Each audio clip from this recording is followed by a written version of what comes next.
Good morning. It's really lovely to have you here this morning. I'm Laurie Norton Moffat, Director and CEO of Norman Rockwell Museum, and with me is my colleague and close friend, Stephanie Plunkett, who's our Deputy Director and Chief Curator at Norman Rockwell Museum.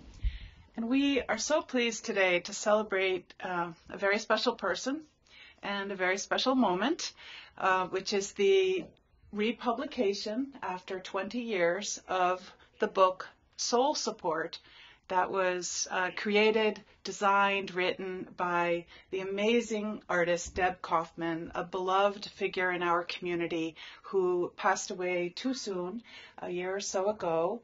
And I'm very honored to have her mother with us today, Sarah Koffman. Thank you for coming for this first presentation at the museum of Deb's work. And I know many of you are friends of Deb's and of the family, so we welcome you all. And we especially thank Story Publishing for bringing this book back into publication.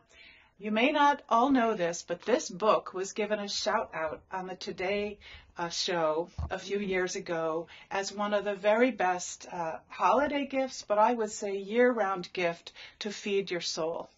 And what we're going to do today is I'm going to read some selections from the book and talk about the art, and then my colleague Stephanie is going to actually show you some of the art, because I'm so happy to announce that the family of Deb Koffman, her mother and her brothers, have gifted a selection of her work into the permanent collection of Norman Rockwell Museum. That means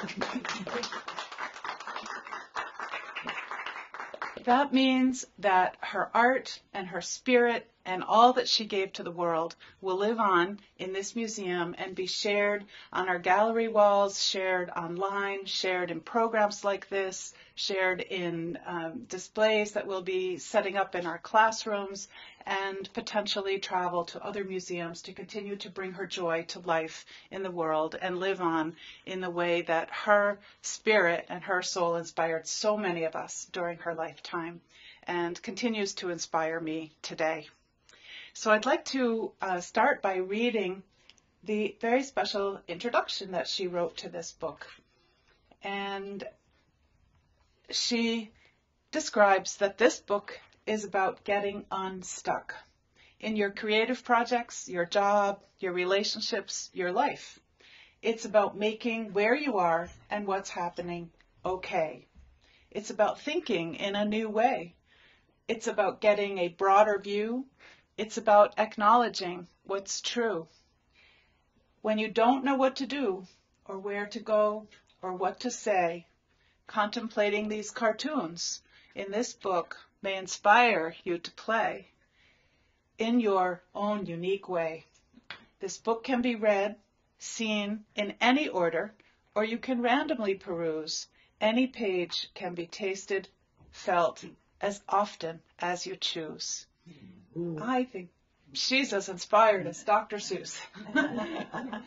So I thought it would be fun to actually enjoy this book randomly with you today. And I will open to a page and I'll read it, and then I'll show you the art, which is a little small to see, but hopefully the camera will zoom in. And then my colleague will pick up some art and talk about it and walk around, and we'll go back and forth in that way and enjoy what Deb has to say. Act as if it's nothing. Act as if it's something to get lost in. Act as if it's something to play with. Act as if it's something to go through.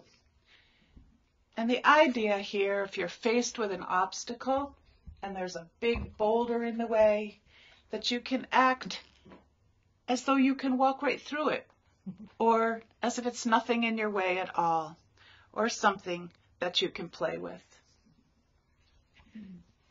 A lot of the ideas and stories in this book are about how to figure out where you're going, how to get around an obstacle, how to make sense of the world or your day if you just really feel stuck and you don't know what to do or say. Deb reminds us, when you can't decide, to use your smile as a guide. And I think we know a smile is a universal language. In every culture, in every country, it's a way of setting people at ease. And it's a way of making our own selves feel happier if we can find laughter and joy. And there are a whole range of smiles here. Let's pick another one. So this one's about how we look and how we see. See what you wish. See what you fear. See what you think. See what is clear. Starting place sometimes when things feel foggy or cloudy and overwhelming. Just find a starting point. For me, it's like going and doing the dishes. It'll unblock everything. Or folding laundry. But would you like to show some artwork, Stephanie? Thank you. You know, I unfortunately didn't have the honor of knowing Deb personally, but when we had this incredible pleasure of meeting Sarah and pouring through this extraordinary collection, I really felt that I got to know a true sense of her and just the joy and wisdom that she really brings to the world. So I'll show you some originals, and what you'll notice about these on the table and, you know, on the counter there is that they're just tremendously colorful and joyous.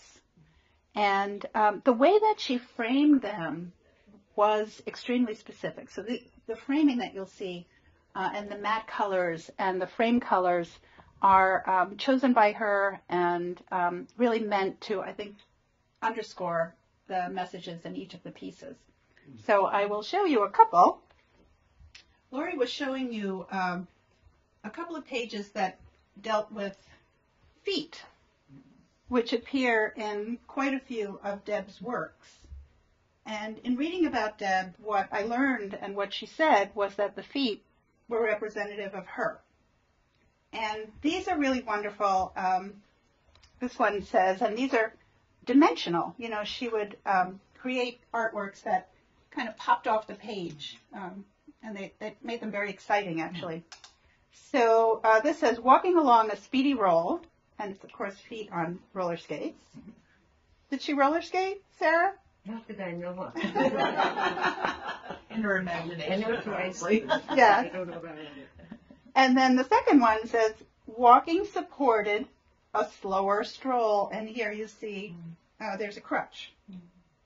So however we do it, we keep moving, right? Here's another one with Deb's feet in the striped socks and red shoes. Walking rigid, stiff and straight. Walking in a flowing state. So all those wonderful ways that we move along. I'll just show another one that really struck me, and they really all do, but one of the things that Deb talked about in her interviews was this concept of making space for yourself and kind of allowing the rest of the world to fall away. And so the simplicity and cleverness that she has employed to underscore this idea was really meaningful to me. And if you notice, this is a page that has blank squares or rectangles. And each of them is meant to be a space that we can plug ourselves into. So here are some of the things that she has said. Space to be lost. Space to be crazy. Space to be sad. Space to be scared. Space to be mad. Space to be silly. Space to dream. Space to dare. Space to wonder. Space to wander. Space to breathe. Space to stare. Space to relax. Space to blunder. Space to beam. And space to care. So, with that, I'll bring you back to Lori. Thank you, Stephanie. So the next 3 readings I'd like to share are about words and feelings. And this one just touches me. It's very simple. Sometimes the words are down too deep. And I think this is when we are really caught in deep emotion. It could be happiness, it could be sadness, it could be great joy, it could be compassion. It's sometimes hard to find the words. So Deb invites us. First of all, we see a barrel of words, and it is a very deep barrel, and it's a little tough for that fellow on the top to get down to the bottom of the barrel and find his words. However, she invites us that in the middle of all that stuff, when we're stuck in our feelings, spot a precious moment and focus on that one thing in the middle of all the confusion. And this one, I think, invites us, as she says, to cultivate compassion. It's about being with our feelings, and sometimes that's just about being and suspending anything else, to just be still and be. With the heavy stuff, bring with strength, being with weaknesses. She invites us to consider some chocolate at moments like that. Holding pain, being with pain. You'll see a great big Band-Aid on the torso of her figure. Being with your passions and maybe drawing or writing about them. And being with heart. And this one reminded me to maybe share the compassion boxes and some Absolutely. of the word sculptures that Deb makes Well, to... one of my favorites, I'm sorry, we would have to bring this big one over. So Deb was extremely clever, as I said, in terms of thinking about how to employ, I'm sorry, employ concepts that were based upon commercial ideas, commercial products. So this is one of her painted boxes that inspires us to think about clarity. If only we could have clarity in a box, it would be pretty fantastic. But these are some smaller ones and also beautiful. Compassion, ancient healing formula. Wouldn't that be great if we could purchase that as a product? And then, let's see, this one is patience, made in its own time, which is fantastic. And this one also wonderful, faith. Faith, food for the soul. And on the side it says, we recommend faith for a healthy life. So, these, I think, just reflect her, first of all, I think the typography is extraordinary. The hand-painted letter is in itself just absolutely beautiful, and it's something we don't actually see that much anymore because we are all digital. So that was something that really struck me, and I just wish I had a whole room of these boxes. I would absolutely love to be among them. Thank you, Laurie. I'll try not to crash into it. I think one of the really remarkable, notable things about the works that Stephanie just shared and the boxes and the feelings that you'll see is how one can use the simplest of things to make art, right? A cardboard box, cutting out a side of a cardboard box and painting it. And I know some of you have seen the incredible furniture that Deb painted. She would find old chairs on the table and she would paint them in the brightest colors and sprinkle polka dots on them, or the foot of the table would be the walking feet that would symbolize her. And I am just so really awed by her boundless creativity and working with what's around us. So the idea of permanence of these ideas and some of the artwork, which is done with exquisite care and precision, and then you have these fun, joyful, crazy signs, and we have a crazy sign in the corner. Some days just feel crazy, right? So Deb invites us to be with all of our feelings. So Stephanie mentioned the finding patience, and here we see a page, maybe it's a musical score, it's a blank page, and there are 9 squares here, 9 different attempts of starting whatever she wanted to write or create or make or dream, and the words just weren't coming, or the pictures weren't coming. But of course, she was actually making a picture with this idea, but the idea to have patience, and the inspiration will come. Maybe one way to help do that is to just pay attention, to notice what lifts your spirits. And that can be the simplest thing. One thing that I found very helpful in these last couple of really crazy years, years that have challenged us as a world, as a society, is to keep a gratitude journal and just find one thing every day of beauty. Might be a bird flying by, something that a ray of sunshine coming over the hill in the morning as the sun comes up that we can feel grateful for. So this noticing what lifts your spirits can be a great way to get started on a journey. And as journeys go, Deb reminds us to travel in your own way. And that means you may meander, that might not be a straight line, and it could be forks in the road, or there could be circling around and coming back where you started from, and realizing that, wasn't it Dorothy and the Wizard of Oz, that you journey far to come back home and realize you were in the right place all along. So those are a few of her beautiful ideas. I think one of the pieces that Lori just showed was actually this one. Make space for what you need. And again, this concept of it's really beautiful drawn paintings, colored with crayon, but they're doors.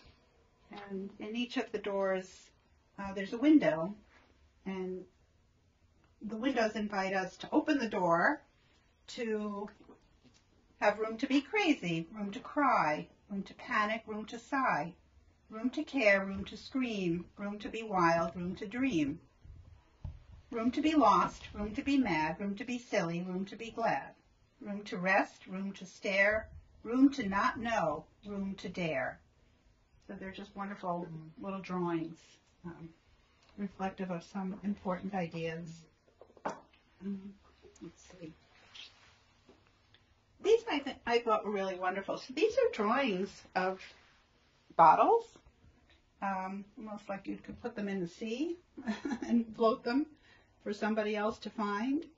But they are collected moments, and these are moments that Deb is reflecting on, where she says, moments I stood up for myself, moments I lost my way, moments I doubted, moments I turned away, moments I stayed, moments I hated, moments I listened, moments I waited, moments I took my time, moments I rushed, moments I complained, moments I gushed, moments I gave up, moments I allowed, moments I loved, moments I laughed out loud.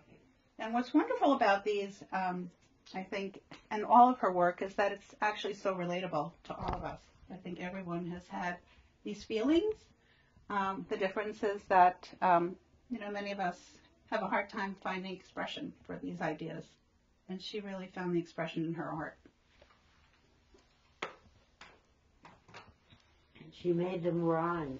Yeah, she was a great writer. She was great with words, as well as her ideas and the art. So Deb was very open in her community with times of struggle, times where she wrestled with Great Depression, times where she was working to lift herself up out of her despair, and she used her words and her art to do that.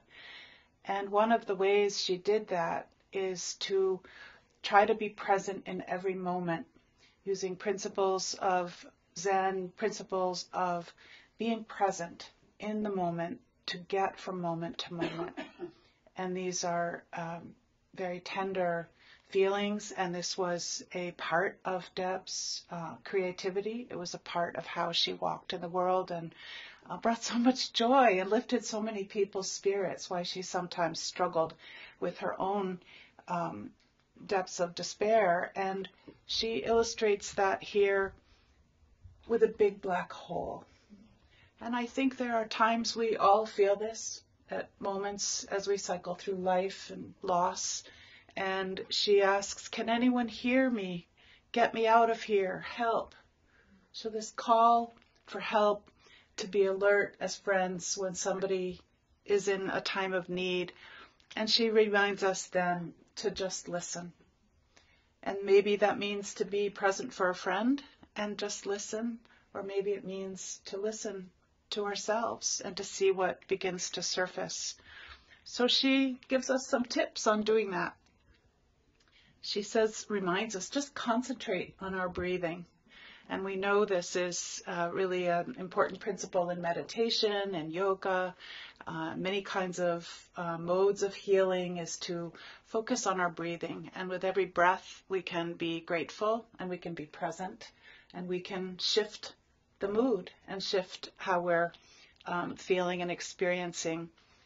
And again, this idea of sequential storytelling, which Stephanie's been showing you in the framed works, where Deb, in one frame, one picture, and this was something Norman Rockwell did, to be able to tell a whole story in one picture, she walks us through with sequential storytelling and with the simplest of ideas and design motifs. Again, here, her notion of squares or colored rectangles here. And in this one, she reminds us to appreciate our experiences. In yellow, this is the place I fell apart. In green, this is the place I found. Blue is the place I created.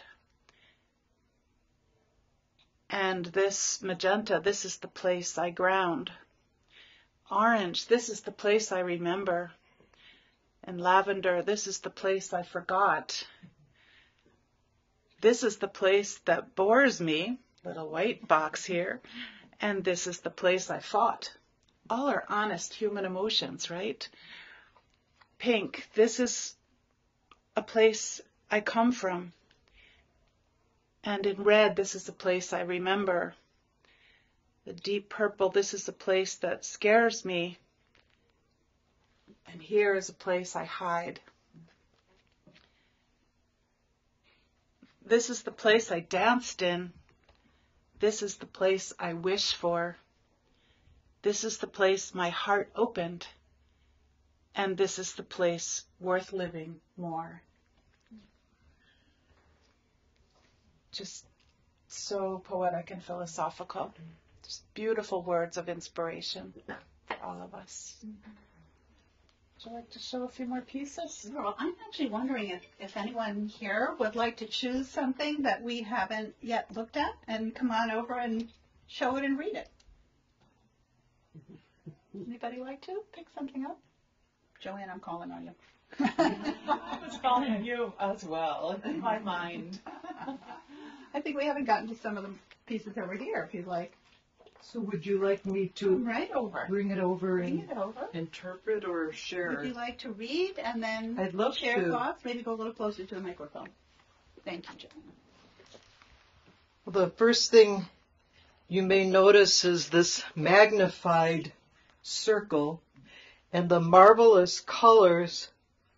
Yellow frame. What is this color? Orange. I notice it's a lot on the matting, and then the bright red circle, and it says, what is happening now? Let's really look. And she has, again, the 9 squares. What happened in the forgotten past? What might have happened in the past? And then following, what didn't happen? And in the second row, what happened recently? And I love that this is now, it's right here. And then you go to what might happen soon. What should happen? What should not happen? What shouldn't happen? And what might happen in the distant future? So I can pass this around now. to each person? You can. Yeah. Okay, If they you'd can like all to, that would be great. hold it. Yes, And, absolutely. okay, I know I'm looking. I You're so doing it. appreciated Well- the gloves. These are very precious. Okay, I'll pass it on.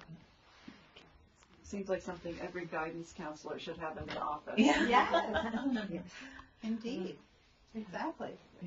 I wondered if I might call on, you gave such a beautiful explanation of this. Would you like to talk about what it means to you? Come on over. You helped publish this book and Okay. introduce yourself. And that Well, was hi, Janice everyone. Hayes, one of our artists in our community that you just heard from. And Yeah. Hi, my name is Tatum. I work at Story Publishing. We just released this new edition, and this is my favorite spread in the book.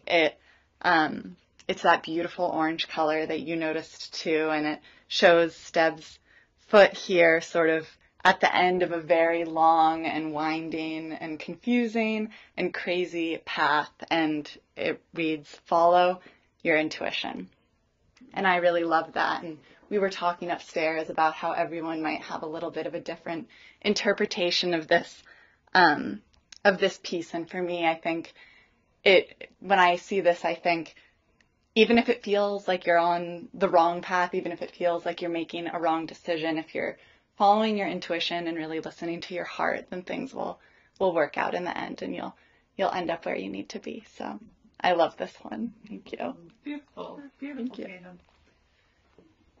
It's great the way that one also, I was looking at it from a distance, like it creates a work of art. You know, the squiggles and it's like your life as an intuitive journey becomes this work of art. You know, that's original to it too, with that line. It's like so Yes, interesting. I think a lot of Deb's images are about journey, the steps, walking through a journey, the line and the squiggles.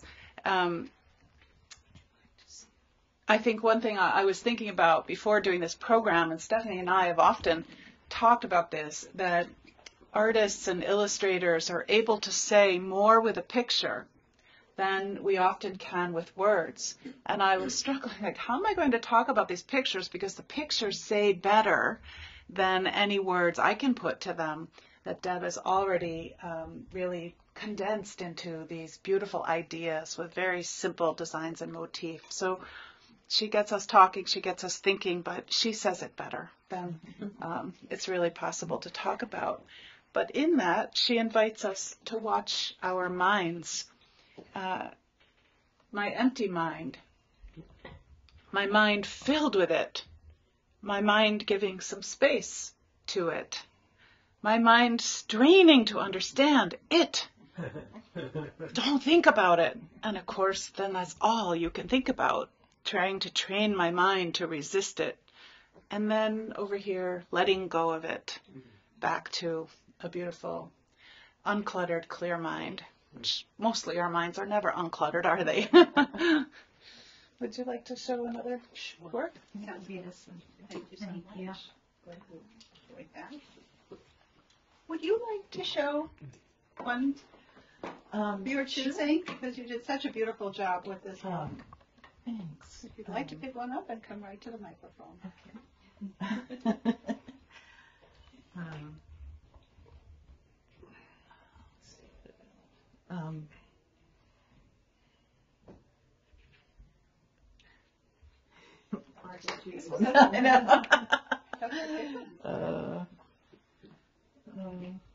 Actually, I think I'm gonna take this one because Sounds good.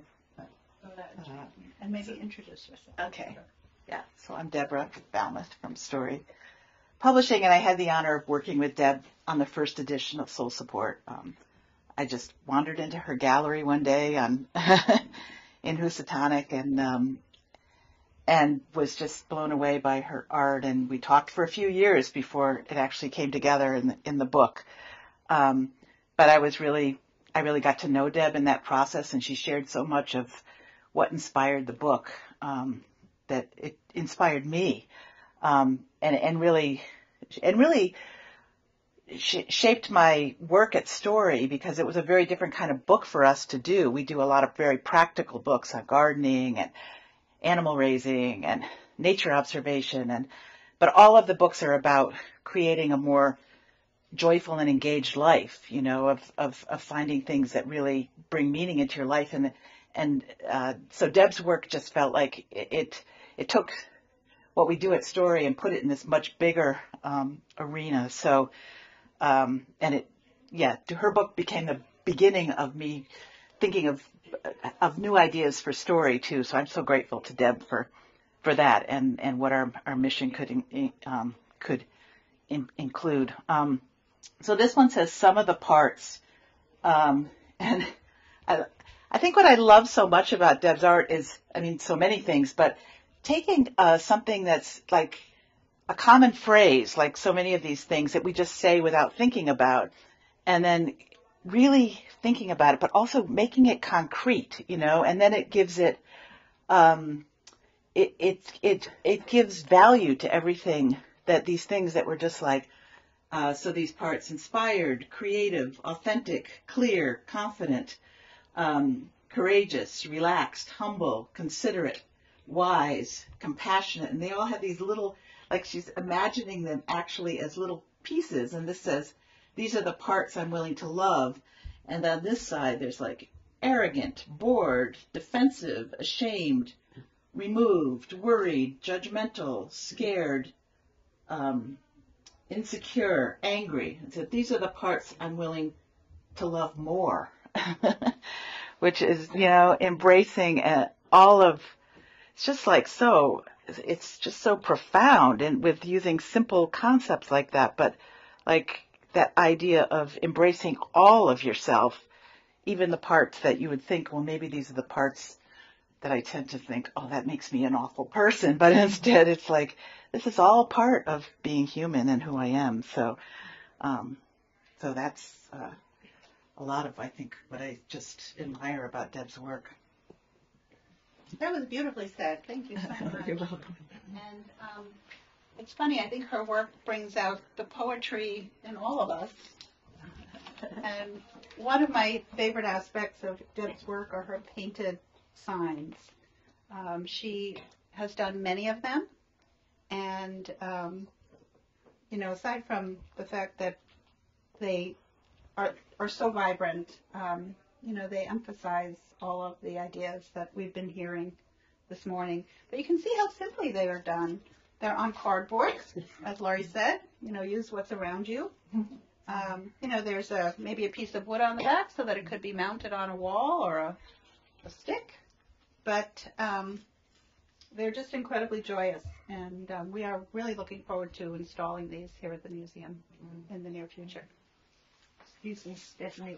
Every time you come to the boxes and the cardboards, I have to tell you what Deb told me about them. That would be lovely. She was feeling very low one day and went in. She had to do some grocery shopping, and she went into the grocery store. And all she kept thinking was, why can't I buy a box of love, a box of compassion, a box of... And out of that came these. She's done them in all sizes. And like all her work, it was all helping her deal with her life. And she came from a very traditional background, and she had to pull away from that in order to become the person she did, the artist she did. I thank you so much. This has been... Thank you, Sarah. It's beautifully shared. And thank you to Deb for incredible inspiration.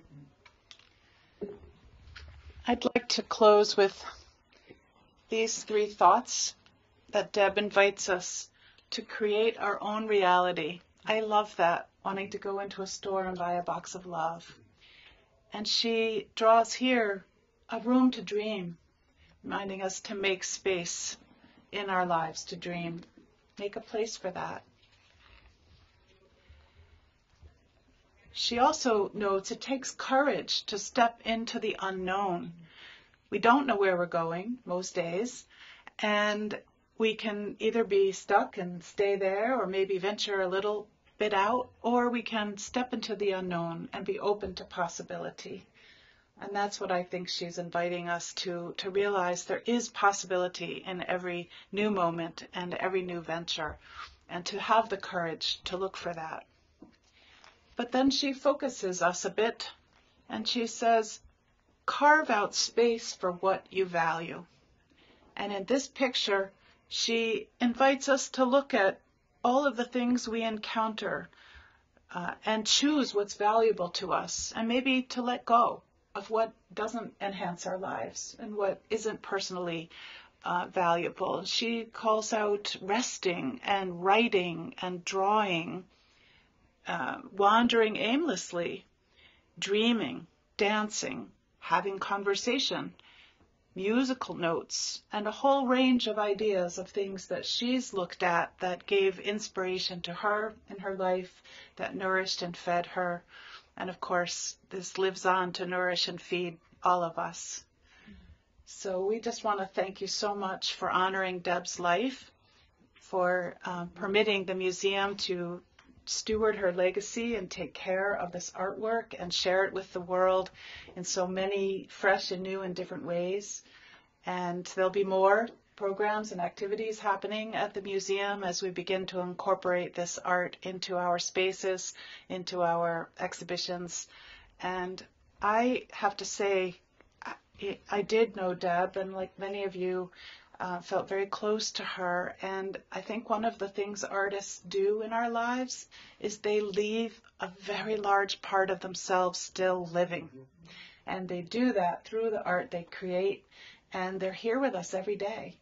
And you can find that on the walls with Norman Rockwell's work. You can find it with the wonderful illustrators' works we present. And Deb Koffman will continue to live on here through the museum and through her beautiful art.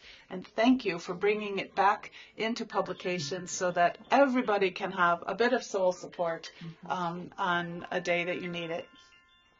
Thank you very much for coming today. Thank you.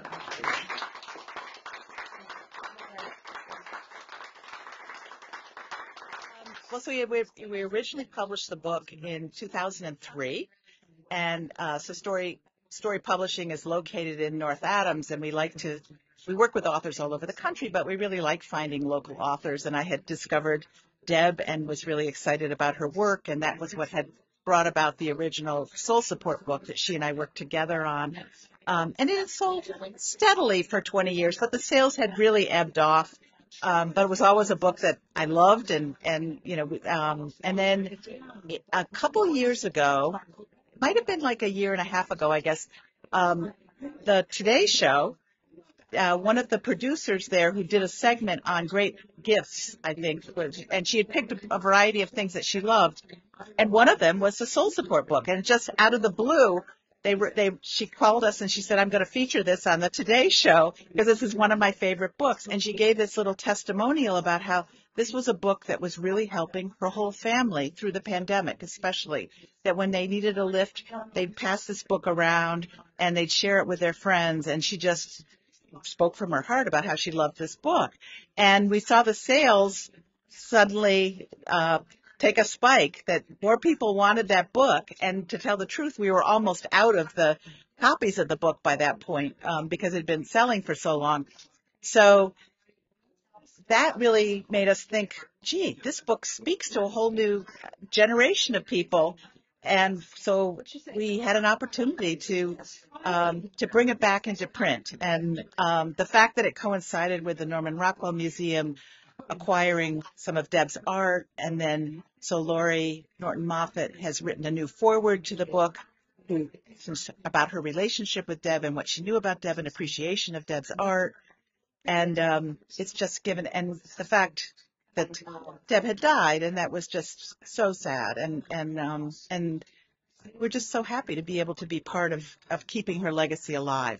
Is this the kind of book that you normally publish? I mean, you publish all kinds of books? Yeah, it's actually kind of unusual for us because we publish a lot of very practical books on gardening and animal raising and homesteading and nature observation. And but, you know, I think that we also have an opportunity to publish books that sell at what we call in the gift markets, and that books that really just connect people all of our books are about connecting people with activities primarily that bring more joy into their life.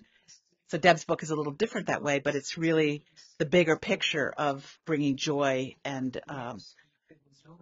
lightheartedness and also deep appreciation to every moment of our lives. And that's, I think, what ties it with our other books, that when we teach people how to garden, how to grow their own food, all of that, the goal really is to help people experience the activities of daily life in a deeper way, and to connect with the earth, to connect with other people, and to connect with the activities that really bring meaning into life. And I think in that way, Deb's book really is a wonderful kind of philosophical, almost bigger statement about how we find meaning in life, and the activities that bring us more meaning.